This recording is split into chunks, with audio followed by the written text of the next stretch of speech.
பேராசிரியர் maths Muller இயற்றிய Ramakrishna life and sayings என்ற நூலை பற்றி 14/3/1899 உத்போதன் என்னும் பத்திரிகையில் சுவாமி விவேகானந்தர் எழுதிய மதிப்புரை. இந்த மதிப்புரையின் தலைப்பு ஸ்ரீராமகிருஷ்ணர் வாழ்க்கையும் உபதேசங்களும். மேலை நாட்டு சமஸ்கிருத அறிஞர்களுள் முதலிடம் பெற்றவர் மேக்ஸ் முல்லர். ரிக்வேத சம்ஹிதை இதுவரை முழுமையாக கிடைக்கப்பெறாமல் இருந்தது. கிழக்கிந்திய கம்பெனியின் தாராள மனத்தாலும் பேராசிரியர் மேக்ஸ் முல்லரின் பல ஆண்டு கடின உழைப்பாலும் அந்த நூல் இப்போது மிக அழகாக அச்சிடப்பட்டு பொதுமக்களுக்கு கிடைக்கும் நிலையில் இருக்கிறது. இந்தியாவின் பல பகுதிகளிலிருந்தும் சேகரிக்கப்பட்ட கையெழுத்து பிரதிகளில் உள்ள எழுத்துக்களின் வடிவம் பலவிதமாக இருந்தன. பல சொற்கள் தவறாகவும் இருந்தன. அயல் நாட்டவர் ஒருவர் எவ்வளவு பெரிய அறிஞராக இருந்தாலும் சரி, இந்த எழுத்துக்களின் உருவங்களில் எவை சரி எவை சரியல்ல என்று கண்டுபிடிப்பது மிகவும் கடினம். இனி செறிவும் சிக்கலும் மிகுந்த விளக்க உரைகளின் பொருளை அறிவது அதைவிட கடினம். இதில் உள்ள சிரமங்களை நம்மால் எளிதில் உணர முடிகிறது. ரிக்வேதத்தை பதிப்பித்தது மேக்ஸ் முல்லரின் வாழ்க்கையில் ஒரு பெரிய நிகழ்ச்சி. இது தவிர இவர் பண்டைய சமஸ்கிருத இலக்கியங்களிலேயே தமது வாழ்நாள் முழுவதையும் ஈடுபடுத்தியும் செலவிட்டும் வந்திருக்கிறார். என்றாலும் முன்போலவே இன்றும் இந்தியா புராதான பாராயணத்தின் எதிரொலியையே எப்போதும் கேட்டுக்கொண்டிருக்கிறது. யாகப் புகையால் நிரம்பிய வானத்தோடு காட்சியளிக்கிறது. வசிஷ்டர்கள், விஸ்வாமித்திரர்கள், ஜனகர்கள், யாக்ஞவல்கியர்கள் என்பவர்களுடனும் கார்கி, மைத்ரேயி போன்ற பெண்மணிகள் நிறைந்த நாடுகளுடனும் வேத விதிகளின்படியோ கிரஹ்ய சூத்திர விதிகளின்படியோ நடப்பவர்களுடன் திகழ்கிறது என்று அவர் எண்ணிக்கொண்டிருப்பதாக நாம் நினைத்துவிடக்கூடாது. பாதி உயிர் போய் பிற மதத்தை சார்ந்த அந்நிய ஆட்சியின் காலடிகளால் மிதிபட்டு தன் பண்டைய சடங்குகள், சம்பிரதாயங்கள், பழக்க வழக்கங்கள் நீங்களாக மற்ற எல்லாவற்றையும் இழந்து நிற்கின்ற தற்கால இந்தியாவின் எட்ட முடியாத மூலை முடுக்குகளில் கூட என்ன புது நிகழ்ச்சிகள் ஏற்பட்டு கொண்டிருக்கின்றன என்பதை மேக்ஸ் முல்லர் தமது கூரிய அறிவால் நன்றாக உணர்ந்துள்ளார். இந்திய மண்ணில் அவரது காலடிகள் படவில்லை. எனவே இந்தியர்களின் பழக்க வழக்கங்கள், நடை, உடை, பாவனை, ஒழுக்க விதிகள் பற்றி பேராசிரியரின் கருத்துக்களை இங்குள்ள ஆங்கிலோ இந்தியர் பலர் அறவே பழிக்கின்றனர். அவர்கள் வாழ்நாள் முழுவதும் இந்த நாட்டிலேயே பிறந்து இந்த நாட்டிலே வளர்ந்து இங்கே தங்கியுள்ளனர் என்பது உண்மைதான். எனினும் சமுதாயத்தின் எந்த பிரிவினருடன் அவர்கள் நெருங்கி பழகுகிறார்களோ அந்த பிரிவினரை பற்றிய ஒரு குறிப்பிட்ட செய்தியை மட்டும்தான் அவர்களால் அறிய முடியுமே தவிர மற்ற பிரிவினர்களை பற்றி எதுவும் அறிய முடியாது. இந்த பெரிய விரிந்த சமுதாயம் பல்வேறு ஜாதிகளாக பிரிந்திருப்பதால் இங்குள்ள ஒரு ஜாதியே மற்றொரு ஜாதியின் நடை, உடை, பாவனைகளையும் தனி பண்புகளையும் அறிவது கடினமாக இருக்கிறது. இந்த நிலையில் அந்த ஆங்கிலோ இந்தியர்கள் இதை அறிவது எவ்வளவு கடினம்! இதை இவர்கள் புரிந்து கொள்ள வேண்டும். பிரபல ஆங்கிலோ இந்திய அதிகாரி ஒருவர் எழுதிய இந்திய குடியிருப்பு என்ற ஆங்கில நூலில் சுதேசியின் அந்தப்புற ரகசியங்கள் என்ற அத்தியாயத்தை நான் சில நாட்களுக்கு முன்பு படிக்க நேர்ந்தது.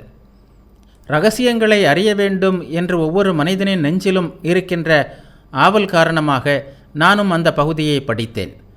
அதில் அந்த பெரிய மனிதரான ஆங்கிலோ இந்திய ஆசிரியர் தம் வீட்டை பெருக்குகின்ற வேலைக்காரனுக்கும் அவனது மனைவிக்கும் அவளுடைய கள்ளக்காதலனுக்கும் இடையே நிகழ்ந்ததாக கூறப்படும் காதல் நிகழ்ச்சிகளை வர்ணிக்கிறார். இந்திய சுதேசியின் வாழ்க்கை இரகசியத்தை அறிய வேண்டும் என்ற தனது நாட்டினரின் ஆர்வத்தை திருப்தி செய்யவே அவர் இதில் முழு மனதுடன் ஈடுபட்டிருக்கிறார் என்பது நமக்கு புரிந்தது.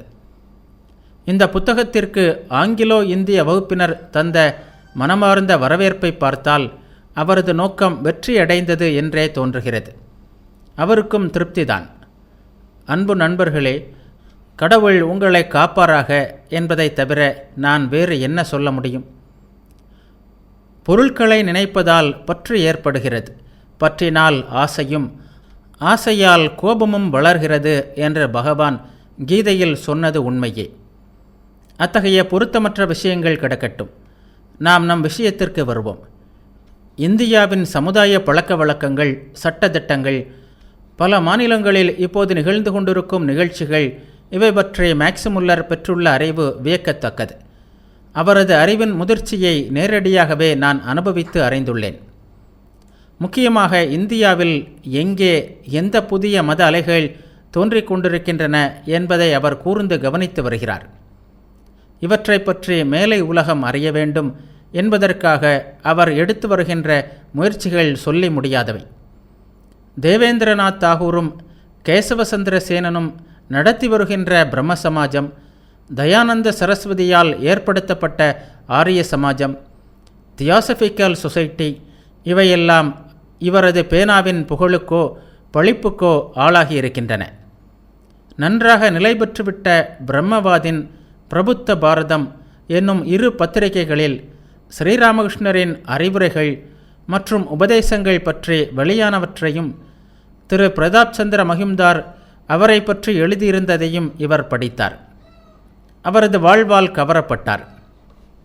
இங்கிலாந்தில் புகழ்பெற்ற the Imperial and Asiatic Quarterly Review என்ற பத்திரிகையில் இந்தியா ஹவுஸ் என்னும் தலைப்பில் பிரபல நூல் நிலைய அதிகாரியான C.H. Danny M.A. எழுதிய ஸ்ரீராமகிருஷ்ணரது வாழ்க்கை சுருக்கம் சில காலத்திற்கு முன்பு வெளியாயிற்று. சென்னையிலிருந்தும் கல்கத்தாவிலிருந்தும் ஏராளமான செய்திகளை சேகரித்து கொண்டு தி 19th செஞ்சுரி என்ற முதன்மையான ஆங்கில மாத பத்திரிகையில் ஸ்ரீராமகிருஷ்ணரை பற்றியும் அவரது போதனைகளை பற்றியும் சிறிய ஆராய்ச்சி கட்டுரை ஒன்றை மேக்ஸ் முல்லர் எழுதினார்.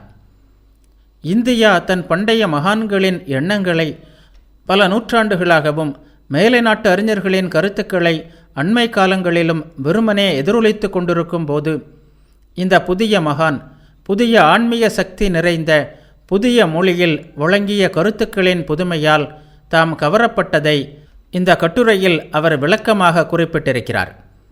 அவர் இந்தியாவின் மத இலக்கியங்களை நன்றாக படித்திருக்கிறார். அதனால் இந்தியாவின் பண்டைய மகான்கள் மற்றும் முனிவர்களின் வாழ்க்கையை பற்றி நன்றாக அறிந்திருக்கிறார். இக்கால இந்தியாவில் அத்தகைய வாழ்க்கைகளை மீண்டும் காண முடியுமா? இந்த கேள்விக்கு முடியும் என்ற உடன்பாட்டு விடையாக ஸ்ரீராமகிருஷ்ணரின் வாழ்க்கை விளங்குகிறது. தம் ஆயுள் முழுவதையும் இந்தியாவிற்கே அர்ப்பணம் செய்துவிட்ட இந்த பேராசிரியரின் நெஞ்சில் இந்த விடை இந்தியாவின் பெருமைகளையும் முன்னேற்றத்தையும் பற்றிய நம்பிக்கையை நீர்விட்ட செடி போல் புத்துயிர் பெற செய்திருக்கிறது. இந்தியாவின் நன்மையை உண்மையாக விரும்புகின்ற சில நல்லவர்கள் மேலை நாடுகளில் உள்ளனர். மேக்ஸ் முல்லரை விட அதனை அதிகமாக விரும்புகின்ற வேறு ஒருவரை ஐரோப்பாவில் காண முடியுமா என்பது தெரியவில்லை. அவர் இந்தியாவின் நன்மையை விரும்புவதுடன் இந்திய தத்துவத்திலும் மதத்திலும் ஆழ்ந்த நம்பிக்கை உள்ளவர். மத உலக கண்டுபிடிப்புகளுள் மகோன்னதமானது அத்வைதம் என்று பலரும் அறிய பல முறை இவர் ஒப்புக்கொண்டிருக்கிறார். ஆன்மாவும் உடலும் ஒன்று என்று கருதுகின்ற கிறிஸ்தவர்களுக்கு அச்சமூட்டுகின்ற மறுபிறவி கொள்கையில் இவருக்கு ஆழ்ந்த நம்பிக்கை உண்டு. அதற்கு அவரது சொந்த அனுபவமே காரணம். வேறு என்ன சொல்ல? ஒருவேளை முற்பிறவியில் இவர் இந்தியாவில் பிறந்திருக்கலாம். இந்தியாவிற்கு வந்தால் தமது முற்பிறவி நினைவுகள் திடுமென தோன்றி தமது மூப்படைந்த உடலை வெடிக்க செய்துவிடும் என்ற பயமே அவர் இந்தியாவிற்கு வருவதை தடுத்து வைத்திருக்கிறது போலும். அது எப்படி இருந்தாலும் உலக மனிதன் என்ற முறையில் இவர் சூழ்நிலையை நன்கு கவனித்து அதற்கு ஏற்றபடி நடந்து கொள்ள வேண்டும். உலக பற்றுகளை அறவே துறந்த துறவிகளாக இருந்தாலும் தாங்கள் தூயவை என்று கருதுகின்ற சாதனைகளை செய்யும்போது கூட பொதுமக்கள் என்ன சொல்வார்களோ என்று பயந்து நடுங்குகிறார்கள். பொதுமக்கள் அதை விரும்பாததுதான் அதற்கு ஒரே காரணம். பெயரும் புகழும் உயர்ந்த பதவியும் பெறுவதற்காகவும் அவற்றை இழப்பதற்கும் பயந்தும் துறவி தமது செயல்களை அதற்கத்தக்கவாறு அமைத்து கொள்கிறார். இவையெல்லாம் வெறுப்பூட்டுவது, அருவருக்கத்தக்கது என்று ஒருவேளை வாயால் பேசினாலும் அவற்றை அவர்கள் விரும்புவது என்னவோ உண்மைதான். உண்மை இவ்வாறு இருக்கும்போது உலகப்பற்றை துறக்காத உலகமெங்கும் பாராட்டப்படுகின்ற சமுதாயத்தின் வெறுப்பிற்கு ஆளாகக்கூடாது என்ற விழிப்போடு இருக்கின்ற ஒருவர் தமது சொந்த கருத்துக்களை வெளியிடுவதில் அதிக கவனத்துடன் இருக்க வேண்டியது அவசியம். யோகிகளின் மன ஆற்றல்கள் போன்ற நுட்பமானவற்றை அவர் அடியோடு நம்பாதவர் என்பது உண்மை அல்ல. தத்துவ ஞானிகள் நிறைந்த நாடு என்று தகுந்த காரணத்துடன் வழங்கப்படுகின்ற இந்தியாவின் தற்போதைய மத இயக்கங்கள் சிலவற்றை பற்றி தாய்நாட்டில் தவறாக பலர் பிரச்சாரம் செய்வதாலும் தவறாக புரிந்து கொள்ளப்படுவதாலும் அவற்றை பற்றி சில வார்த்தைகள் சொல்ல மேக்ஸ் முல்லர் விரும்பினார். அத்தகைய தவறான கருத்துக்களை அகற்றவும் இந்தியாவில் இன்று வாழ்ந்து போதித்து வருகின்ற மகான்களை பற்றி தவறாகவும் மிகைப்படுத்தியும் இந்திய, அமெரிக்க, ஆங்கில பத்திரிகைகளில் வெளியிடப்பட்டு பரப்பப்படுகின்ற செய்திகளை மறுக்கவும் விரும்பினார் அவர். அதே வேளையில் இந்திய தியாசபிக், தாந்திரிக புத்த மதம் முதலிய புதிய நெறிகளில் உண்மையிலேயே உண்மை உள்ளது, நாம் அறிய வேண்டியவை உள்ளன என்பதை காட்டவும், வேறு சொற்களால் கூற வேண்டுமானால் இறகு போல் காற்றில் பறப்பது, நீரில் நடப்பது, மீன் போல் நீருள் வாழ்வது, மந்திரங்கள் மூலம் நோய்களை குணப்படுத்துவது, தாழ்ந்த உலோகங்களை ரசவாத முறைகளால் பொன்னாகவோ வெள்ளியாகவோ வைரங்களாகவோ செய்வது, பிள்ளையில்லாத பணக்கார குடும்பங்களுக்கு சித்திகளால் நல்ல பலம் பொருந்திய பிள்ளைகள் பிறக்க செய்வது போன்ற மூடத்தனமான அற்புதங்களை செய்து பணம் சம்பாதிப்பதற்கான லாபகரமான தொழிலை நடத்துவதற்கு வேண்டிய ஆற்றல்களை பெறுவதற்காக பயம் தரத்தக்க பயிற்சிகள் சிலவற்றை செய்கின்ற புதியவர்களால் மட்டுமின்றி மனித இயல்பிற்கு அப்பால் உள்ள உயர்ந்த உண்மைகளை தங்கள் வாழ்நாளில் உண்மையாகவே உணர்ந்தவர்களும், உண்மையான பிரம்மஞானிகளும், உண்மையான யோகிகளும், உண்மையான பக்தர்களும் இந்தியாவில் இல்லாமல் போய்விடவில்லை என்பதை காட்டுவதும் அவரது நோக்கமாக இருந்தது. இவற்றிற்கு மேலாக மனித உருவில் திகழும் தெய்வங்களாக இருப்பவர்களை புறக்கணித்துவிட்டு மேலோரும் கீழோரும் சேர்ந்து மேலே குறிப்பிட்ட கண்கட்டு வித்தைக்காரர்களின் பாதங்களை இரவும் பகலும் ஆர்வத்துடன் நக்கி நிற்கும் அளவிற்கு இந்தியாவில் உள்ள ஆரியர் அனைவரும் இன்னும் தாழ்ந்து போகவில்லை என்பதை காட்டுவதற்காகவும் கற்றறிவுமிக்க ஐரோப்பிய பொதுமக்களுக்காக ஸ்ரீராமகிருஷ்ணரின் வாழ்க்கையை பற்றி ஒரு கட்டுரையை மேக்ஸ் முல்லர் எழுதினார். அதன் தலைப்பு உண்மையான மகாத்மா, எ ரியல் மகாத்மன் என்பதாகும்.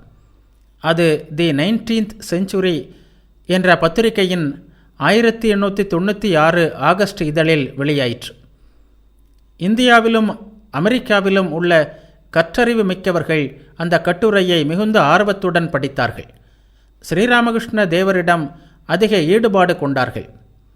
இந்திய நாடு நிர்வாண மனிதர்கள், குழந்தைகளை கொல்பவர்கள், அறிவிலிகள், கோழைகள், விதவைகளை பலாத்காரமாக கொளுத்தும் மக்கள், எல்லா பாவங்களிலும் இருளிலும் மூழ்கி கிடப்பவர்கள், இவர்களால் நிறைந்தது என்பன போன்ற தவறான கருத்துக்கள் இந்த கட்டுரையால் மாறத் தொடங்கின.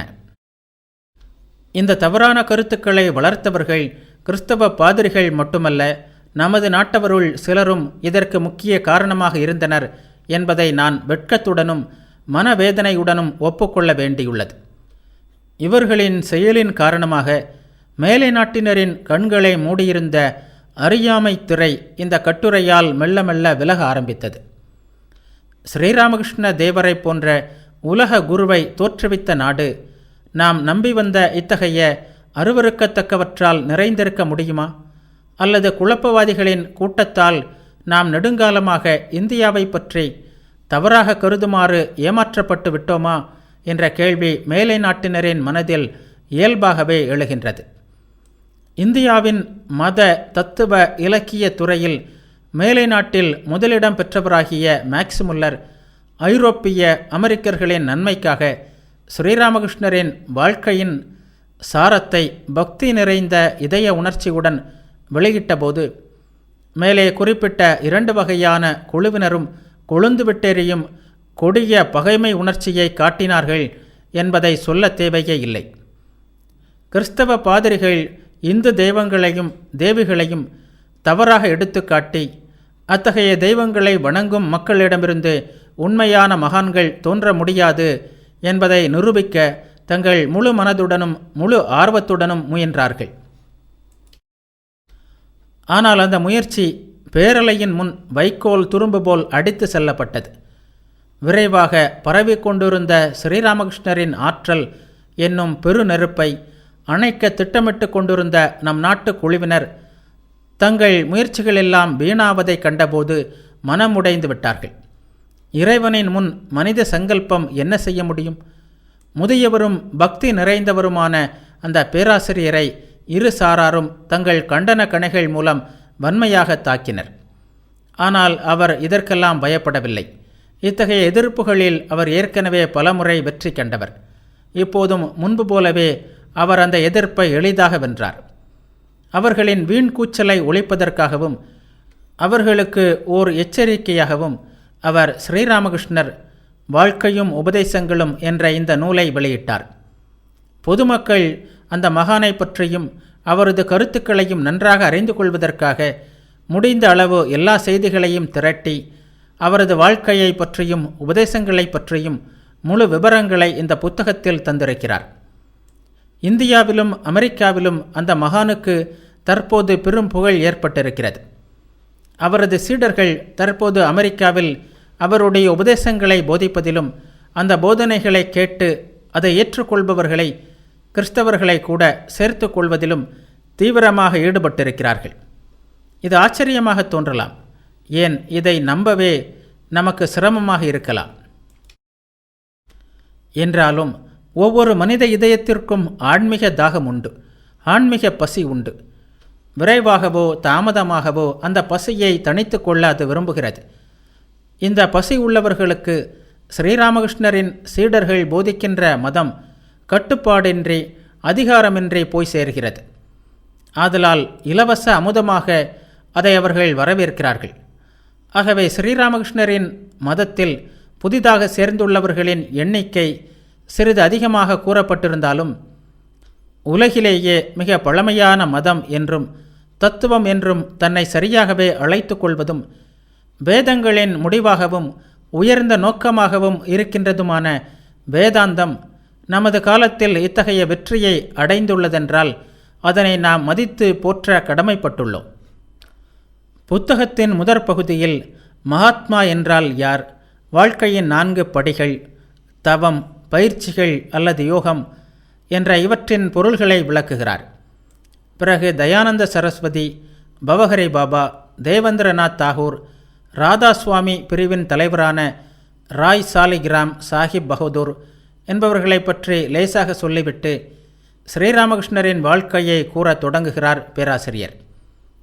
நிகழ்ச்சிகளை கூறும்போது ஆசிரியர் சுய விருப்புடனோ விருப்பமின்றியோ கூறினால் அது அந்த பகுதி அந்த விருப்பு வெறுப்பால் கலங்கப்பட்டிருக்கும். இது வரலாற்று நூல்களில் தவிர்க்க முடியாத ஒன்று. தாம் எழுதுகின்ற இந்த வாழ்க்கை வரலாற்றில் இந்த குற்றம் ஏற்பட்டு விடுமோ என்று பயந்த மேக்ஸ் முல்லர் விஷயங்களை சேகரிப்பதில் மிகுந்த விழிப்பாக இருந்தார். இதை எழுதி கொண்டிருக்கின்ற நான் ஸ்ரீராமகிருஷ்ணரின் ஓர் அற்ப பணியாள்.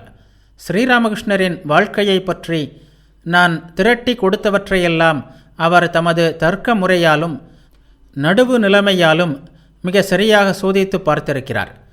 தங்கள் குருநாதரை பற்றி உள்ளதை உள்ளவாறே கூற எண்ணினாலும் சிலவற்றை மிகைப்படுத்தி அற்புதமாக்குவதை சீடர்களால் தவிர்க்க முடியாது என்பதை மறக்காமல் சொல்கிறார் மேக்ஸ் முல்லர்.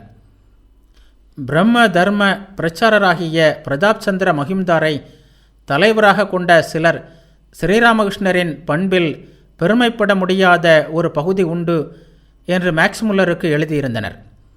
அதற்கு பதில் கூறும்போது அவர் சில கசப்பான உண்மைகளை இனிய சொற்களால் கூறியிருக்கிறார். வங்காளிகளாகிய நம்மிடையே பிறர் நலம் காண விரும்பாத பொறாமை பேய் பிடித்தவர்கள் இருக்கிறார்கள். அவர்கள் அந்த சொற்களை நன்றாக சிந்தித்து பார்க்க வேண்டும். ஸ்ரீராமகிருஷ்ணரின் வாழ்க்கை இந்த நூலில் சுருக்கமாகவும் எளிய மொழியிலும் தரப்பட்டிருக்கிறது. காகிதத்தில் எழுதுவதற்கு முன்பு தான் எழுத வேண்டியதை நன்றாக சீர்தூக்கி பார்த்து எழுதியது தெரிகிறது. உண்மையான மகாத்மா என்ற கட்டுரையில் இங்குமங்கும் தெரித்து கிளம்பிய ஆர்வ சுடர்கள் இதில் மிகவும் கவனமாக தவிர்க்கப்பட்டிருக்கின்றன. ஒரு பக்கம் கிறிஸ்தவ பாதிரிகள், மறுபக்கம் கூச்சலிடும் பிரம்ம சமாஜத்தினர், இந்த இருமுனை தாக்குதல்களுக்கு நடுவில் பேராசிரியர் செல்ல வேண்டியிருந்தது. அந்த கட்டுரையின் காரணமாக மேற்கண்ட 2 குழுவினரும் பேராசிரியரை வசைபாடை தீர்த்தனர். இங்கிலாந்தின் பண்பட்ட எழுத்தாளர்கள் தங்களை குறை கூறுபவர்களை தாங்களும் திட்டிக் கொண்டிருப்பதில்லை. அவ்வாறே இந்த பேராசிரியரும் தம்மை கண்டித்தவர்களை இந்த நூலில் ஏசவோ தாக்கவோ இல்லை என்பதை மகிழ்ச்சியுடன் சொல்லித்தான் ஆக வேண்டும். ஆன்ம பலம் பொருந்திய அந்த மகானின் அசாதாரண கருத்துக்கள் சிலவற்றின் மீது சாட்டப்பட்ட குற்றங்களை அவர் உறுதியுடனும் நடுநிலைமையும் பெருமையும் நிறைந்த மனக்கசப்பு சிறிதும் இல்லாத இடி முழக்கம் போன்ற தமது குரலினால் நீக்கிவிட்டார். அந்த கருத்துக்களோ சாதாரண அறிஞர்களால் எட்ட முடியாத உயர்ந்த மனத்திலிருந்து பொங்கி எழுந்தவை என்பது தெரிகிறது. அந்த குற்றச்சாட்டுகள் உண்மையில் நமக்கு வியப்பையே தருகின்றன. ஸ்ரீராமகிருஷ்ணரின் எளிய இனிய உரையாடலில் அமானுஷ்ய தூய்மை நிறைந்திருந்தது என்று பிரம்ம சமாஜ தலைவராக விளங்கிய காலம் சென்ற ஆச்சாரியரான கேசவசந்திர சேன் தமது வசீகரமிக்க மொழியில் சொன்னதை நாங்கள் கேட்டிருக்கிறோம். அருவருப்பான சில சொற்கள் ஸ்ரீராமகிருஷ்ணரின் பேச்சில் இருப்பது உண்மைதான். ஆனால் அந்த சொற்கள் குழந்தை மனம் போன்ற களங்கமற்ற அசாதாரணமான தன்மையோடும் சிற்றின்ப நாட்டம் சிறிதும் கூட இல்லாமலும் பேசப்பட்டவை. ஆகவே அந்த சொற்கள் இகழ்ச்சியை விளைவிப்பதற்கு பதிலாக அழகுக்கு அழகையே சேர்க்கின்றன. என்றாலும் ஸ்ரீராமகிருஷ்ணர் இந்த சொற்களை பேசியிருக்கிறார் என்பது அவர்களின் ஒரு பெரிய குற்றச்சாட்டு. தமது துறவற விரதத்திற்காக சொந்த மனைவியை அவர் நடத்திய விதம் காட்டுமிராண்டித்தனம் என்பது மற்றொரு குற்றச்சாட்டு.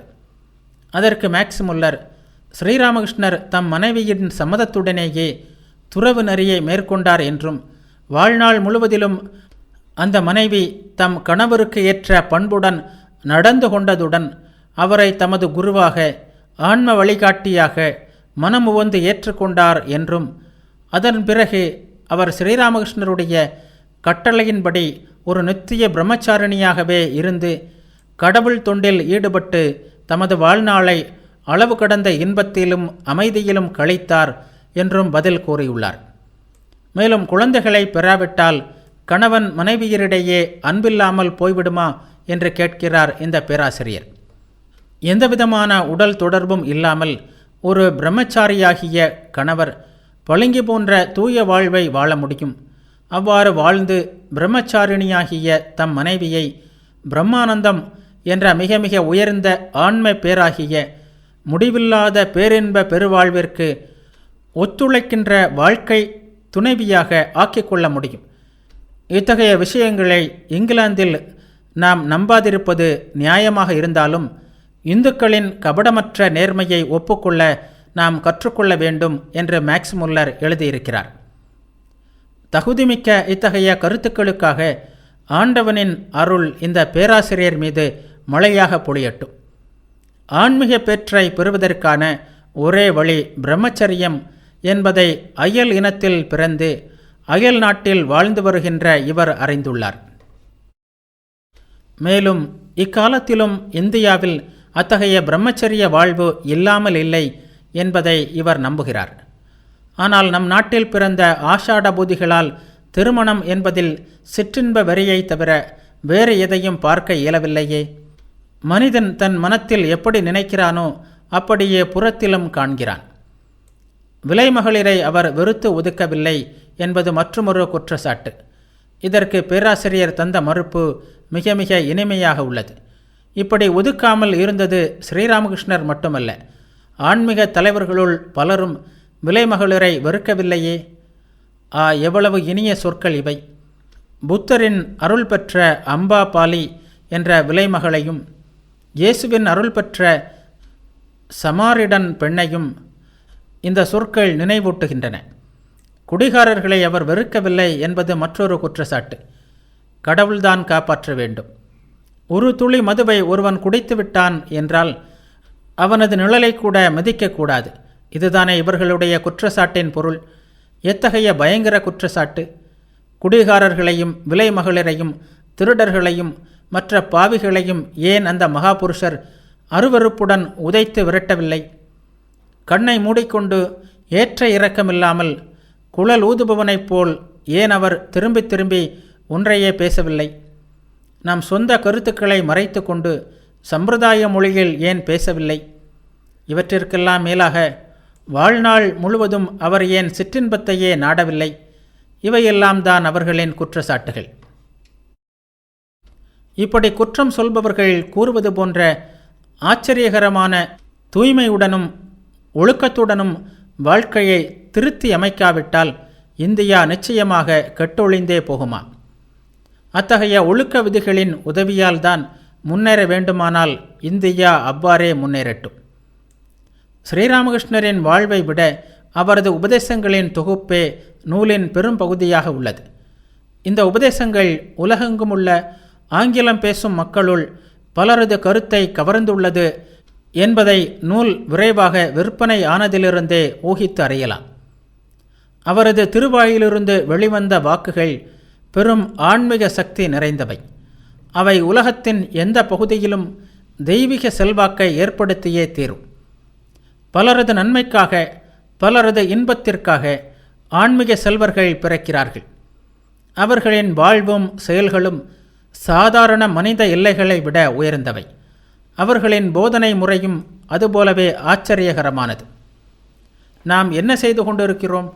ஓர் ஏழை பிராமணரின் மகன் தம் பிறப்பால் நம்மை புனிதப்படுத்தி இருக்கிறார். தமது செயலால் நம்மை உயர்த்தி இருக்கிறார். தமது அழியாத வார்த்தைகளால் நம்மை ஆளும் இனத்தவரின் அனுதாபம் நமக்கு ஏற்படுமாறு செய்திருக்கிறார். அத்தகையவருக்கு நாம் என்ன செய்து கொண்டிருக்கிறோம்? உண்மை எப்போதும் இனிமையாக இருப்பதில்லை. என்றாலும் அதை சொல்லியே தீர வேண்டிய வேளைகளும் உண்டு. ஸ்ரீராமகிருஷ்ணரின் வாழ்க்கையும் உபதேசங்களும் நமது நன்மைக்கே என்பதை நம்முள் சிலர் அறியவே செய்கிறோம். அத்துடன் விஷயம் முடிந்து விடுகிறது. அதை வாழ்வில் கடைபிடிக்க முயல்வது கூட நமது ஆற்றலுக்கு அப்பாற்பட்டதாக உள்ளது. அவர் எழுப்பிய ஞான பக்தி சமரச பேரலைகளின் நமது உடம்பையும் மனத்தையும் ஆழ்த்த முயல்வது அதைவிட கடினமாக இருக்கிறது. இறைவனின் இந்த லீலையை புரிந்து கொண்டவர்களுக்கு, புரிந்து கொள்ள முயற்சிப்பவர்களுக்கும் நாங்கள் ஒன்று சொல்கிறோம். வெறுமனே அறிவதால் என்ன பயன்? அதை செயல்முறையில் காட்டுவதே நீங்கள் புரிந்து கொண்டதற்கான நிரூபணம். வெறுமனே சொல்வதாலோ நீங்கள் நம்புவதாலோ பிறர் நம்புவார்களா? செயல்முறையால் தான் எதையும் நிலைநாட்ட முடியும். ஆகவே நீங்கள் உணர்வதை செயலில் காட்டுங்கள். அதை உலகம் பார்க்கட்டும். நெஞ்சு நிறைந்து பொங்கி வழிகின்ற எண்ணங்களும் உணர்ச்சிகளும் அவற்றின் விளைவுகளான செயல்முறைகளாலேயே அறியப்படுகின்றன. நன்றாக படித்தவர்கள் என்று தங்களை எண்ணிக்கொண்டு எழுத்தறிவு இல்லாத இந்த ஏழை அர்ச்சகரை அலட்சியமாக எண்ணுபவர்களிடம் நாங்கள் வேண்டுவது இதுவே. எந்த நாட்டை சேர்ந்த எழுத்தறிவில்லாத இந்த கோவில் அர்ச்சகர் தம் சொந்த ஆற்றலால் மிக குறைந்த காலத்தில் உங்கள் மூதாதையர்களின் பழம்பெரும் சனாதன தர்மத்தின் வெற்றியை கடல் கடந்த நாடுகளிலும் எதிரொலித்து நிற்க செய்திருக்கிறாரோ, அந்த நாட்டு பெருவீரர்கள் நீங்கள். எல்லோரை விட அதிகமாக பாராட்டப்படுபவர்கள் நீங்கள். பலசாலிகள், நன்றாக வளர்க்கப்பட்டவர்கள், மிகவும் படித்தவர்கள் நீங்கள். இப்படிப்பட்ட நீங்கள் அசாதாரணமான வீர செயல்களை உங்கள் சொந்த நாட்டில் செய்ய வேண்டாமா? அவ்வாறு செய்ய விரும்பினால் எழுந்திருங்கள், முன்னே வாருங்கள். ஆற்றல் மிக்க உங்கள் அகசக்தியை வெளிப்படுத்துங்கள். உங்களை பயபக்தியுடன் வணங்க நாங்கள் தயாராக நிற்கிறோம். நாங்களோ அறியாதவர்கள், ஏழைகள், யாருக்கும் தெரியாதவர்கள், அற்ப பிச்சைக்காரர்களின் உடையை தவிர வேறு எதுவும் இல்லாதவர்கள். ஆனால் நீங்களோ செல்வத்திலும் செல்வாக்கிலும் மிக்கவர்கள், மிகுந்த அதிகாரமுடையவர்கள், பிரபுக்களின் குடும்பத்தில் பிறந்தவர்கள், எல்லா கல்வியும் அறிவும் நிறைந்தவர்கள். உங்கள் சோம்பலை ஏன் உதறி தள்ளக்கூடாது? ஏன் வழிகாட்டி செல்லக்கூடாது? வழியை காட்டுங்கள். உலக நன்மையின் பொருட்டு முற்றும் துறந்தவர்களாக சிறந்த எடுத்துக்காட்டாக விளங்குங்கள். கொத்தடிமைகள் போல் நாங்கள் கட்டாயம் உங்களை பின்தொடர்வோம். மாறாக ஸ்ரீராமகிருஷ்ணருக்கும் அவரது பெயருக்கும் கிடைத்த வெற்றியையும் புகழையும் கண்டு பொறாமை காரணமாக அடிமை இனத்திற்கே இயல்பான காரணம் சிறிதுமற்ற கொடிய பகைமையை அநியாயமாக காட்டுபவர்களிடம் நாங்கள் ஒன்று கூறிக்கொள்கிறோம். அன்பு நண்பர்களே, உங்கள் முயற்சிகள் வீண். இந்த முடிவில்லாத எல்லையற்ற ஆன்மீக அலைகள் உலகெங்கும் பரவியுள்ளன என்றால், அந்த அலையின் உச்சியில் தெய்வீக தோற்றத்தின் கவர்ச்சி மிகுந்த ஒளியில் இந்த தெய்வீக புருஷர் வீற்றிருக்கிறார். பெயர், புகழ், செல்வம் இவை வேண்டும் என்ற எங்கள் முயற்சிகளால் இந்த பயன் விளைந்திருக்கிறது என்றால், உங்கள் முயற்சிகளையோ பிறருடைய முயற்சிகளோ இல்லாமலேயே மாற்ற முடியாத உலக நியதியின்படி திரும்பவும் தலை தூக்காதவாறு காலம் என்பதன் முடிவில்லாத கருப்பையில் சென்று விரைவில் இந்த அலை அழிந்து போகுமே. எங்கும் நிறைந்துள்ள தேவியினுடைய திருவுள்ளத்தின்படியும் அவளது தெய்வீக உந்துதலின்படியும் இந்த அலை ஒரு பெரிய மகானின் தன்னலமற்ற அன்பு என்ற வெள்ளத்தால் உலகத்தையே மீண்டும் மூழ்கடிக்கத் தொடங்கிவிட்டது. பலவீனனே, அந்த பேராற்றல் படைத்த தேவியின் சங்கல்பம் முன்னோக்கி செல்வதை தடுக்க உன்னிடம் என்ன வலிமை இருக்கிறது?